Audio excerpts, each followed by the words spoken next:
नमस्कार दोस्तों, मैं हूं पुष्कर ओझा। आप देख रहे हैं खबर 24। वैसे फिल्म का हीरो आप समझते हीरो ही होते होंगे, ये शाहरुख सलमान। कई बार आर्ट भी होता है। आपने कई फिल्में देखी होगी, देवदास ऐसी बड़ी बड़ी फिल्में, तो शर्ट बहुत भी शर्ट होता है। खासतौर संजय लीला भंसाली की बात करता हूँ मैं, उनकी शर्ट देखी होगी आपने। ऐसे एक आर्ट डायरेक्टर मेरे साथ मिली है, जिनका नाम है प्रभात ठाकुर, जिन्होंने कई बड़ी फिल्में की है। हाल में फिल्म आई है जगाधारी, जिनका आपने देखी होगी, चर्चित है। ठीक है, चलिए हम बात की बात है, लेकिन उसका आर्ट डायरेक्शन काफ़ी चर्चा में इन दिनों। मेरे साथ में है प्रभात ठाकुर जी। बात करेंगे जगाधारी की, कैसे शुरुआत हुई उसकी, और उसके पहले हम आगे बात करते हैं। पहले डरते रहते। नमस्कार, थैंक यू कि आप हमें इतना कवर करने के लिए आए। पर्दे के पीछे के लोगों को कवर करने के लिए बहुत कम ही लोग आते हैं। जर्नलिस्ट भी जो है ज़्यादातर हीरो हीरोइन के पीछे, डायरेक्टर के पीछे ही दौड़ते हैं, आपको भी पता है। लेकिन आर्ट कॉस्ट्यूम अगर आप समझना चाहते हैं तो आपको भंसाली जी की बात करनी ही पड़ेगी। बॉलीवुड में संजय लीला भंसाली एक ऐसे शख्स हैं जिनके फिल्म का आर्ट और कॉस्ट्यूम बहुत काउंट है। भगवान के दया से मुझे भी उनके साथ कुछ काम करने को मिला है, और वो एक्सपीरियंस मेरे लाइफ में बहुत काम आया है। और ख़ास करके जटाधारा में तो बहुत ज़्यादा काम आया है। और आज जटाधारा जो चर्चे में है, और ख़ास करके आर्ट के लिए, तो इसका श्रेय मैं इस फिल्म के डायरेक्टर अभिषेक जायसवाल को दूंगा। उनके साथ मैंने एक ऐड फिल्म किया था जार का, जिसमें ईशा देओल थी। और बहुत ही मतलब उनको बहुत ही मामूली छोटा सा सेट चाहिए था। तो मैंने बोला कि छोटे से में कैसे पता चलेगा कि ईशा देओल का घर है ये। तो मैं उनको स्केच करके दिखाया। बोले सर आप स्केच करते बहुत पुराने। देखिए मैं काम आज भी अपने ओल्ड स्टाइल से ही करता हूँ, स्केच करता हूँ, मॉडल बनाता हूँ, फिर सेट लगाता हूँ। अब ये नितिन देसाई के ज़माने वाला प्रोसेस है। आजकल सारे बच्चे लैपटॉप लेके घूमते हैं, 3D 2D में काम होता है, तो चमकीला दिखता है, मगर सेट पे थोड़ा फीका हो जाता है। मॉडल में तो जो है वो दिखेगा। तो जटाधारा का बहुत USP है इसका सेट। और ख़ास करके साउथ में जो मांडवा हाउस होता है, जिसका पांगन वाला घर बोल सकते हैं, जो अपनी यूपी बिहार में भी कोठियाँ होती हैं, वहाँ मांडवा हाउस बोलते हैं। जिसमें बड़ा सा आंगन होता है, चारों तरफ कमरे होते हैं, उसमें किचन होगा, बेडरूम होगा, फर्स्ट फ्लोर भी होगा, गरीब से गरीब घर होगा, मगर फिर भी 2 तल्ला होगा। तो उसका मैंने रिसर्च किया और बहुत कम समय में उसकी प्लानिंग करके अभिषेक को मैं दिया। अभिषेक ने आगे बात की और फाइनलाइज हुए कि भाई प्रोडक्शन डिजाइनिंग प्रभात ठाकुर करेगा। फाइनल होने के बाद जब हम सेट पे पहुँचे तो 2-3 दिन तो लोकेशन फाइनल करने में माइनस चला गया। जो हमारे दिन थे उसमें से चले गए कि यहाँ करेंगे, वहाँ करेंगे, फिर कैमरामैन और इन लोगों का कि नहीं यहाँ ऐसा है, ब्लैकमेल होगा। फाइनली इस फिल्म से एक शख्स जुड़े हुए हैं, डॉक्टर उत्तम प्रकाश करके, तो उत्तम प्रकाश अग्रवाल जी। तो उन्होंने बोला कि प्रभात मेरे पास ये जगह है, ये आबू रोड राजस्थान में, आप यहाँ सेट लगाना है। अब हम लोग को देखिए सब पहाड़ों पर भी सेट लगाए हैं। बद्रीनाथ का जो सेट है वो हमने गुलाबा में लगाया था, मनाली के ऊपर। तो हमने बोला नहीं सर यहाँ सेट तो लग जाएगा, अब जो डिमांड ब्लैक करने का है वो आप देख लीजिए। नहीं प्रभात आप आइडिया दीजिए। हमने आइडिया दिया, हम लोग डेकोरेटर को बुलाइए, मैं समझाता हूँ। फाइनली मांडवा हाउस बहुत कम समय में डे नाइट करके सेट लगा, और हाइट वाइट की वजह से वो भव्य लगता है। और उसके पिलर से लेकर के जितनी जालियाँ हैं, जितने भी डिज़ाइनिंग का जो पार्ट है, आप ये समझ लीजिए कि सब मेरे अपने हाथ का है। क्योंकि हम अचानक से टीम फाउंड किए थे, तो कुछ जो डिज़ाइनर टीम होती है वो हमारे साथ बॉम्बे नहीं पहुंच पाए थे। तो उनके पहुंचाने में जो टाइम लगता, उसको बचाने के लिए मैंने खुद से पेंसिल उठाया। बोल्ड को लाओ मैं मार्किंग करता हूँ। तो पिलर, आर्च, ग्रिल, ये सारे। और ख़ास बात जटाधारा की ये भी है मांडवा हाउस की, तो वो मांडवा हाउस 25 साल पहले भी है और 25 साल बाद भी। तो पास्ट में भी है, प्रेजेंट में भी। पास्ट में वो घर पूरा हरा भरा है, उसमें लोग बहुत सारे हैं, पूरा परिवार है, सारा कुछ है। और प्रेजेंट में 25 साल से वो घर बंद है। अब हीरो की एंट्री होगी, अब फिल्म आ गई है 7 तारीख को, 7 नवंबर को आ चुकी है। जब हीरो की एंट्री होगी तो वो बिल्कुल लगना चाहिए कि मतलब 25 साल से इसमें कोई था नहीं। तो उसके जो छोटे छोटे पौधे हैं वो पेड़ में तब्दील हो जाएंगे, जो मोल्डिंग्स हैं उसके वो टूट जाएंगे, पिलर गिरने वाला होगा। ये सब ऐसा हम लोग का ब्रीफ था हमारे और डायरेक्टर का।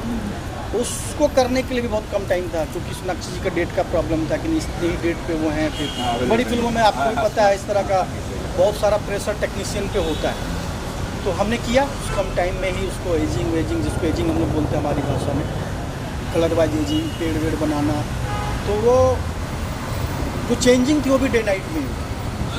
डे नाइट होने के बाद अब उस फिल्म में जो डिटेलिंग है, जो खास करके तंत्र मंत्र से रिलेटेड है, तो उसका भी मेरी टीम रिसर्च कर रही थी कि जादू टोना वाले क्या क्या रखते हैं, क्या नहीं रखते हैं। और देखिए बचपन से कहानियाँ बहुत सुनते आया हूँ कि वहाँ गड़ा हुआ धन है और उसको फलाना बाबा ने बताया है।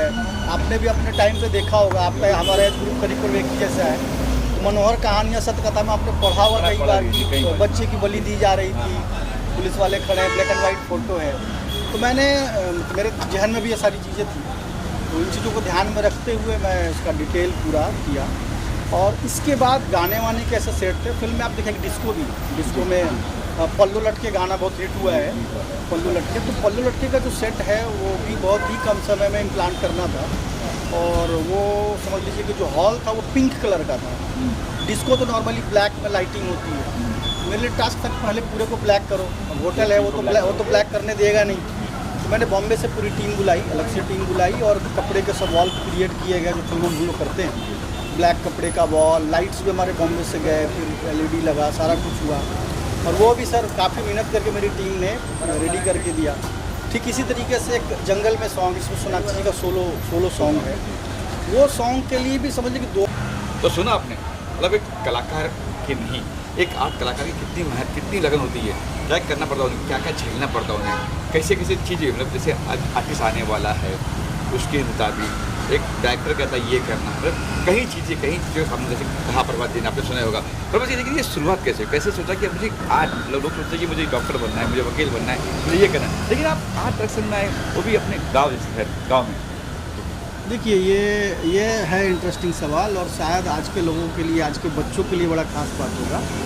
हमारे इंडिया में फिल्म देख करके जो सबसे ज़्यादा प्रभाव पड़ता है या प्रभावित होते हैं लोग, तो उसको सबसे बड़ा फैक्टर होता है कि हर लड़के को, हर लड़की को या तो एक्टर बनना है या तो एक्ट्रेस बनना है। सबसे ज़्यादा तो प्रभाव उसी बात का पड़ता है। तो कोई मतलब मैं भी आकर्षित तो ज़रूर था, मगर एक बात तक मैं थिएटर भी करता था, थिएटर में भी था, तो कोशिश मेरी रहती थी कि स्टेज पे क्या चाहिए होगा, प्रॉप्स क्या होगा। और मैं प्रभावित था अपने झोपड़ी कॉलोनी में, BSL झोपड़ी कॉलोनी करके जगह है बोकारो में, तो वहाँ पे ना रामलीला वगैरह होता था। टोलियाँ आती थी गांव की जो रामलीला करती थी, स्टेज लगाती थी। तो जो पर्दे पे जो सीन क्रिएट करते थे ना वो लोग, जैसे रामायण है तो लंका दिखाना है तो आपको राजमहल बनाया हुआ है, वैसे ही श्रवण कुमार का जो मतलब हत्या होगा, फिर से मरेगा तो जंगल दिखाना है। उसी तरीके से फिर राम जी सीता जी का शादी होगा तो उस टाइप का ये इन्वायरमेंट थिएटर के कलाकार लोग ना पेंटिंग से बनाते थे कपड़े पे। आपको याद होगा, आपको नहीं दिखता है, कपड़े को पेंटिंग से पूरा मायाजाल बनाते थे। मुझे ना एक्टिंग से भी ज़्यादा वो आकर्षित करता था। वजह क्या था कि चित्रकारी में मुझे इंटरेस्ट था, स्केच करने में, पेंटिंग करने में इंटरेस्ट था। हकीकत तो ये है, मैं तो समझिए कि बारिश में अगर रेत भीगा हुआ है तो छड़ी लेकर के उस पर कुछ बना रहा हूँ। घर में कोई उस समय कैलेंडर वगैरह, देखो 74-85 के टाइम पे कैलेंडर्स आते थे, दिवाली पे ना कैलेंडर हम लोग बदलते थे, सजाते थे। तो 6th-7th में मुझे याद है, 6th-7th में एक मैंने पेंटिंग बनाया था जिसमें भीष्म पितामह जो है कृष्ण को बोल रहे हैं कि हाँ तुम मेरे ऊपर करो हमला, तो कृष्ण रथ उठा लेते हैं। तो वो पेंटिंग बड़ी अच्छी थी, मतलब तो पेंटिंग ही बोलूँगा क्योंकि पेंटिंग से ही तो कैलेंडर बनता है। तो उसका ना मैंने डुप्लीकेट बनाया था, उसको देख करके पेपर पे पूरा कॉपी बनाया। तो हमने अपने ड्राइंग टीचर को दिखाया, तो मैं बोला प्रभात ये कॉपी वर्क है, दिस इज नॉट आर्ट, ये इसको अच्छा नहीं बोलते, ये सर किसको बोलते हैं, बोले फ्री हैंड स्केच करो। तो थोड़े बहुत स्कूल में जो सिखाते हैं तो हम भी सीखे, और धीरे धीरे 10th तक आते आते मैं लोगों के पोर्ट्रेट्स करने लगा। तो आप बैठे हो तो एज इट इज आपको बना लिया। अब उस समय एज इट इज तो नहीं बनाता था, लेकिन लोग अप्रिसिएट करते थे कि यार हाँ लग रहा है, हाँ अरे दुबे जी को बनाया तो दुबे जी लग रहे हैं। तो 92 की बात है, जब मैं 1992 में मैं 12वीं के एंड में था, तो हमारे शहर से पास में ही जगह कतरासगढ़, प्रताप का माइंस का वहाँ कोयले का कोयलवरी है कतरासगढ़, वहाँ पे एक बड़ा आयोजन हुआ था जिसमें काफ़ी बॉलीवुड के एक्टर आए थे, जिसमें से ओमपुरी भी थे, अंजन श्रीवास्तव भी थे। तो हाँ, तो आप जो बोल रहे हैं ना कि मुझे कैसे आइडिया हुआ कि आर्ट, तो हमने भी पार्ट लिया हुआ था, तो कैरेक्टर तो कर लिया। अपहरण भाईचारे का ड्रामा हुआ था हमारा नुक्कड़, तो मेरा भी कैरेक्टर था, हमने कैरेक्टर कर लिया। लेकिन जिस वक्त ओमपुरी जी भाषण दे रहे थे तो मैंने उनका स्केच किया। अब वो स्केच लग रहा था कि हाँ ओमपुरी बनाया है, मतलब ओमपुरी हेजिटेज तो नहीं बना पाया था उस समय, लेकिन लोगों को लग रहा था हाँ ओमपुरी बनाया है और इतना अच्छा बनाया हो तो दिखा दो। सर को दिखा दो। आपने दिखाया तो उस दिखाने में हमने दिखाया, तो उन्होंने एक लाइन दी, समझ लीजिए कि 15-20 सेकंड का हमारा मुलाकात रहा होगा। तो उन्होंने बोला कि प्रभात तुम सुबह में करेक्टर कर रहे थे। हमने हाँ सर। तो उस पर नहीं, तुम इस पर ध्यान दो। ये लाइन थी एग्जैक्ट, तुम उस पर नहीं, तुम इस पर ध्यान दो। अब ये मेरे लिए गुरु मंत्र था एक तरह से, क्योंकि मैं उनको बहुत मानता था। एज ए एक्टर मुझे बहुत पसंद थे, क्योंकि रियलिस्टिक जो उनके वो काम करते थे। और ग्लैमर से मेरा थोड़ा सा वो था कि बहुत ज़्यादा मतलब नकली चीज़ें मैं पसंद नहीं करता था। मेरा जो टेस्ट था वो रियलिस्टिक वाला था। तो उनकी बात पकड़ी, फिर घर पे गया, मम्मी से बहुत ज़्यादा जिद किया कि मुझे अब इसमें ही कुछ करना है, मुझे पढ़ना है, आर्ट की पढ़ाई। हाँ होता होगा, पढ़ाई क्यों नहीं, दुनिया में हर चीज़ की पढ़ाई होती है। पता करते करते मुझे मालूम पड़ा कि इसकी फाइन आर्ट्स की पढ़ाई होती है। तो अब मेरे एक सर हैं जिनका नाम है एल एन नायक, लक्ष्मी नारायण नायक, बोकारो में हैं, अभी भी हैं वो, और काफ़ी आर्ट के दुनिया में फेमस हैं वो। तो उन्होंने मुझे बताया प्रभात BHU का फॉर्म निकला हुआ है, पहले तो फॉर्म भर दो, और पहली दफ़ा में अगर नहीं भी होगा तो कोई बात नहीं, नेक्स्ट टाइम में हो जाएगा। आर्ट तो तेरा अच्छा है, तो प्रैक्टिस कर मेरे पास। तो सर कहते हैं जब आपको भूख रहेगी ना तो आप बहुत जल्दी खाना बनाना भी सीख जाओगे। तो मैं तो एक तरह से भूखा था कि मेरा कैसे भी फाइन आर्ट्स में हो जाए। बस मैं 15 दिन मेरे पास टाइम था, और 15 दिन में डे नाइट करके वो लालटेन का स्टिल लाइफ करना, गमले का स्टिल लाइफ करना, खूब मन से किया। कॉम्पोजिशन उन्होंने कुछ सिखाया, बताया कि पूछेंगे ऐसा ऐसा बनाना पड़ेगा। और रिटेन के लिए तो हिस्ट्री ऑफ आर्ट के बारे में आपको जानना चाहिए। हिस्ट्री थोड़ा बहुत तो सब लोग पढ़ते हैं 10th में, ठीक में। जब BHU में फर्स्ट एंट्रेंस दिए तो क्रैक किया, 14th नंबर पे आया मैं। और BHU में जैसे इंटर कर गया, फिर एक ही लक्ष्य था, पढ़ क्यों रहे हैं तो सिनेमा में जाना और सिनेमा का आर्ट करना। तो क्लियर था, क्रिस्टल क्लियर था। किसी से बोलता नहीं था कि मुझे मतलब एजेंसी में जाना है, कभी नहीं एजेंसी के लिए कोई बात नहीं हुई। लेकिन और मुंबई फाइनली वहाँ से मुंबई का सफ़र कैसे कुछ बन बड़ा ही मतलब मैं बोलूँगा इसमें मतलब ईश्वर ने हमेशा सरकमस्टांसेस बनाते गए, और मैं उस मौके को मतलब अचीव करता गया। वहाँ एक फिल्म आई थी शूट होने के लिए, घातक, जब हम सेकेंड ईयर में थे। घातक, हाँ, सनी देओल, अमरीश पुरी साहब हैं। अब अमरीश पुरी के साथ में एक करेक्टर भी देखेंगे, उनको आप जानते भी होंगे आप, उनका नाम है रविशंकर त्रिपाठी, मेरे सीनियर। रविशंकर त्रिपाठी बनारस से हैं, मेरे सीनियर हैं, और वो उसमें करेक्टर भी कर रहे थे, और वहाँ का चूँकि वो लाइन प्रोड्यूसर भी थे, तो किसी तरीके से मुझे उन्होंने एंट्री कराई आर्ट के टीम में। तो मुझे ना सिर्फ सीखना था कि आर्ट में होता क्या है, फिल्मों के आर्ट कैसे करते हैं। अमूमन कॉलेज में सिर्फ इतना पता कि पेंटिंग करते हैं, ये करते हैं, ग्राफिक डिज़ाइन करते हैं। ये फिल्मों का आर्ट कैसे होता है वहाँ से जानने को मिला, जिसके वजह से जब बनारस से बम्बई आया, बम्बई मुझे ज़्यादा झटका नहीं दिया, अगर आप कहेंगे तो बहुत झटका नहीं मिला, आसानी से काम मिला। मेरे गुरु अभी भी हैं, शैलेश महाडिक, शीतल कानविंदे, दोनों की जोड़ी थी। शीतल दा गुजर गए, और शैलेश दादा हैं, अभी भी मेरी बात होती है। जटाधारा रिलीज हुई तो भी उनका सेकेंड डे ही फोन आया। शैलेश दा नितिन देसाई के बहुत ही एसोसिएट लेवल पे काम किए हुए, तो पूरा सिस्टम वही था। हर बात का, हर कॉन्सेप्ट का पहले स्केच होगा, फिर मॉडल बनेगा, फिर सेट लगेगा। तो उनके यहाँ उस प्रोसेस को जो हम लोग बोलते हैं इंडी प्रोसेस, मतलब नितिन देसाई ग्रुप का जो प्रोसेस है, वहाँ काम किया। फिर थोड़ा मौका समीर चंदा के इधर भी काम देखने को मिला। सबसे एंड में मैंने वासी खान सर के साथ काम किया, तो रामलीला के टाइम पे मौका मिला। रांझना उनके साथ किया, बेशरम उनके साथ किया, उनके बाद तारिक भाई के साथ भी किया। और करते करते करते करते कुछ ब्रेक मुझे भी मिले। नीला माधव पांडे की नज़र मेरे ऊपर पड़ी। नहीं, उस समय तो इंटर्न था सर, उसमें तो कोई पोस्ट नहीं था। ये सब में पोस्ट है। तो जब आया तो पहली दफ़ा खूबसूरत फिल्म महबूब में शूट हो रही थी, संजय दत्त का, संजय चिल डायरेक्टर थे। उसमें हमारे शैलेश दादा को गाने का पूरा सेट मिला था। अहमद खान साहब कोरियोग्राफर थे। तो उसमें अब उस समय तो आर्ट में सब कुछ करना पड़ता था, राइटिंग भी तुम कर लो, थर्मोकोल का काम भी तुम कर लो, कारपेंटर से भी कराओ, टाइपिस्ट से भी कराओ, सारा काम तुम करो। तो वहाँ से शुरुआत हुई खूबसूरत, और उसके बाद हेरा फेरी इस तरीके से लगा। फिर जैन देशमुख के साथ एक लंबा पारी चला, आम्रपाली के टाइम पे उनके साथ जुड़े, और फिर मकबूल, आंखें सब करते गए। तो कौन सी ऐसी 15 साल की जर्नी रही तकरीबन, समझ लो। कौन सी ऐसी फिल्म थी जिसमें बहुत दिक्कत हुई या बहुत आसानी हुआ? कोई सी फिल्म याद है कि आज में बहुत दिक्कत हुई या बहुत काम, जैसे आपके दादा का आपने कहा मुझे, जैसे और कोई फिल्म थी जिसमें आपको बहुत दिक्कत हुई, आपको यार काम करना मतलब टफ था वो, लेकिन काम हुआ? या फिर एक ऐसी फिल्म जो बहुत आसान यूँ काम हो गया? नहीं, टफ टास्क तो आर्ट में हमेशा रहा है। आर्ट में कभी भी आप कभी भी आप नहीं कर सकते कि आसानी से हो जाएगा। टफ आपको हमेशा टास्क मिलेगा। आपको समय बहुत कम मिलेगा, संसाधन बहुत कम मिलेगा, और ये आपको चैलेंज आपको लेना ही पड़ेगा, जो अब तक मेरा एक्सपीरियंस है। और जब तक कि आप बहुत फेमस नहीं हो जाते, जब आप बहुत फेमस हो जाएंगे तो शायद थोड़ा कम मिलेगा, लेकिन मैंने अपने सीनियरों को देखा डे नाइट काम कराते हुए। बॉलीवुड का तो सारे आर्ट डायरेक्टर का वही हाल है कि भाई रात भर में काया पलट करते हैं। तो जो सीखा हूँ उसी हिसाब से मैं भी चैलेंज लेता हूँ। कड़वी हवा करना था चंबल में, तो उस गर्मी के मौसम में लोग चक्कर खा के गिर जा रहे थे, आर्ट वाले टिके हुए थे, मेहनत का काम था, करते थे। उसके बाद जो हमारी एक फिल्म आई थी ओम, जी पे आई थी, बड़ी फिल्म थी, अहमद खान साहब प्रोड्यूसर थे और जी भी प्रोड्यूसर थे। तो उस फिल्म के भी काफ़ी बड़े बड़े सेट फिल्म सिटी में लगे थे। हाँ, फिल्में चलने से थोड़ा नाम पे चर्चा होता है। तो अब देखिए, अब जटाधारा से चर्चा हो रही है तो जरूर कोई को फायदा होगा। एक चीज़ और क्वेश्चन यहाँ उठता है कि आज के दौर में, आज के दौर है, यहाँ ये सब चीज़ें नहीं करते बच्चों को। उन बच्चों को क्या कुछ कहेंगे, क्योंकि वो तो कंप्यूटर वाले हैं, लैपटॉप पे यहाँ गूगल से देखिए, वहाँ गूगल से देखिए और अपना आर्ट बना दिया और बेस कर दिया। उन्हें क्या कुछ कहेंगे आपके? नहीं, देखिए किसी भी आर्ट कॉलेज में आप जाइए, सिनेमा के स्कूल में जाइए, पढ़ाई का प्रोसेस नहीं बदला है। प्रोसेस आज भी है, देखिए आज भी प्रोसेस है, आज भी टीचर, मैं अपनी आंखों से देखा हूँ, मैं as a lecturer, as a guest lecture बहुत सारे कॉलेज में जाता हूँ, सिनेमा स्कूल में जाता हूँ, मैं देखता हूँ वहाँ लेक्चरर चिल्लाते चिल्लाते मर जाते हैं कि बेटा स्केच करो, बेटा स्केच करो, लाइव स्केच करो। बच्चे आजकल शॉर्टकट फार्मूला में चले गए हैं, जिसको देखो फोटोग्राफ्स कर लिया, वाटर कलर भी फोटो से कर रहे हैं।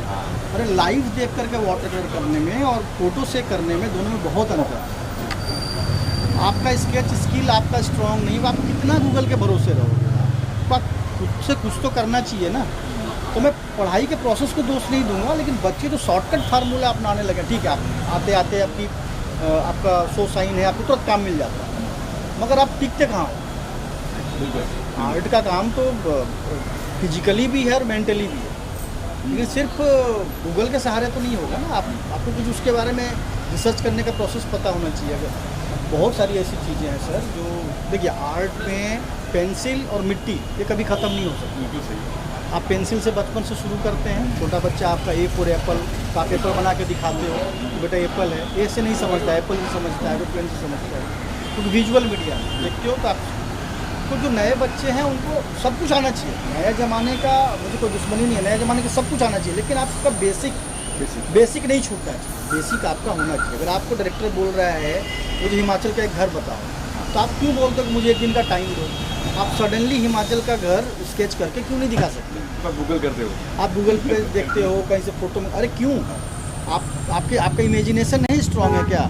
तो इमेजिनेशन भी तो आपका होना चाहिए ना। दैट्स व्हाट एक्सपीरियंस मैन ना, कि एक्सपीरियंस क्यों कहते हैं, एक्सपीरियंस चाहिए आपको, कि बच्चे भले कर लेते हैं, एक्सपीरियंस मान्य रखना है। हाँ, तो और दूसरा चीज़ है ना कि बहुत कम समय लगाते हैं मतलब असिस्ट करने में। हाँ, साल भर किया फिर इंडिपेंडेंट हो निकल गए। गया। अरे आप सीखने में पहले टाइम तो लगाओ। आप जब तक आप बढ़िया से सीखेंगे नहीं, आप करेंगे क्या? आप आर्ट किसी करा दो। ये बहुत। अरे इसके अलावा कुछ और जड़धार तो हो गई है, आपको इसके अलावा क्या क्या पाइपलाइन में है, कुछ कर रहे हो? आएगी अभी 2 फिल्म तो और कंप्लीट है। एक फिल्म है बड़ी इंटरेस्टिंग, टिया, छोटी बच्ची का नाम है टिया, उस पर वो फिल्म है, बहुत बढ़िया डायरेक्टर ने बनाया है उसको जेंडर में।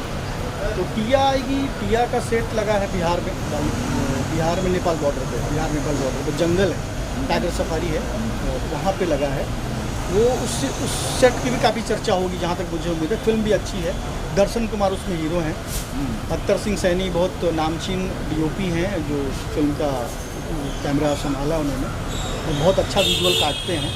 उस घर का पूरा इंटीरियर एक्सटीरियर पूरा सेट लगा हुआ है और बड़े लेवल का सेट लगा है, काफ़ी इंटरेस्टिंग तरीके से काम हुआ है। तो वो एक है। उसके बाद एक फिल्म और आएगी जो जी की ही है और अहमद खान प्रोड्यूस किए हैं, जिसका नाम है बाप, टेंटेटिव नाम बाप। उसमें आपके सन्नी देओल हैं, संजय दत्त हैं, मिठुन दा हैं, जैकी श्रॉफ हैं। वो फिल्म मैंने मतलब चारों का नाम सुन करके बिल्कुल, क्योंकि मेरे टाइम के सुपरस्टार्स हैं। जी। उस फिल्म में भी काफ़ी सेट लगे हैं, उसमें बहुत बड़े बड़े सेट लगे हैं, फिल्म सिटी में बड़े बड़े सेट लगे हैं। तो ये दोनों फिल्म पाइपलाइन में है और दोनों का पोस्ट चल रहा है। और इसके अलावा अभी 2 फिल्म की शूटिंग के लिए हम निकलने वाले हैं। तो काम तो है, मतलब काम अप्रिसिएट किया गया है, लोगों ने देखा है, तो काम है अभी। जटाधारा के पास कुछ फायदा हुआ है, मतलब ये कह सकते हैं। जटाधारा जब करना शुरू किया था तब से ही फिल्में आ गई, और टिया तो एकदम पैरेलल चल रही थी। तो मतलब मेरा ये हाल था कि 2-4 दिन मैं आबू रोड राजस्थान रहता था, उसी में 2-4 दिन जो है मैं नेपाल भी रहता था, तो आना जाना था, तो दोनों फिल्म मैनेज की। और बात पहले हो चुकी थी, बट फिल्में आगे पीछे आती हैं, तो ये आखिर में क्या कुछ कहेंगे दर्शकों को, ऑडियंस का? ऑडियंस से देखिए, मैं सिंपल एक कहना चाहूँगा, फिल्मों में आप आना चाहते हैं बिल्कुल आइए, मगर सिर्फ और सिर्फ हीरो या हीरोइन बनने के लिए नहीं। उसके अलावा कम से कम 22 डिपार्टमेंट है, और भी डिपार्टमेंट में शायद आप अच्छा कर सकते हैं। आप अपने आप को चेक करिए कि आप सबसे बेस्ट क्या कर सकते हैं, और अपने बेस्ट को पकड़िए और आप उसमें हीरो बने। मेरा मानना है कि हर फील्ड में जो बढ़िया करेगा वह हीरो है, और कोई उसका डेफिनेशन नहीं। तो सुना आपने, हर आदमी हीरो है यहाँ पे, बस आप जानिए अपने आप को, पहचानिए अपने आप को कि आप में वो कला कौन सी है, कैसे आप हीरो बन सकते हो। रोजा और 24।